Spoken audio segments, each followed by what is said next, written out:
ஒரு நாள் மதுரையில் மிக வறிய கவிஞன் ஒருவன் வாழ்ந்து வந்தான். அவன் பெயர் தருமி.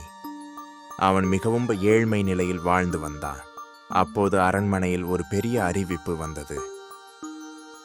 பெண்களின் பெருமையை பாடும் புலவரின் சிறந்த செய்யுளுக்கு தங்கப் பரிசு. தருமி எவ்வளவு முயன்றும் ஆனால் அவனுக்கு செய்யுள் வரவே இல்லை.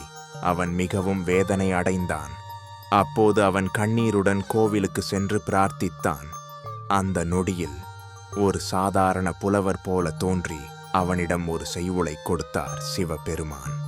இந்த செய்யுளை நீ போய் அரசவையில் வாசி என்று சொல்லிவிட்டு சென்றார். தருமி நடுங்கிய குரலில் அந்த செய்யுளை வாசித்தான். அரசவையில் இருந்த பெரிய புலவர்கள் எல்லாம் அமைதியாகிவிட்டார்கள். அந்த செய்யுளே வெற்றி. தருமிக்கு தங்கப் பரிசு கிடைத்தது. இதுவும் சிவபெருமானின் திருவிளையாடல்களில் ஒன்று. மறக்காம சப்ஸ்கிரைப் பண்ணுங்க. இந்த மாதிரி கதைகள் இன்னும் நிறைய வரப்போகுது.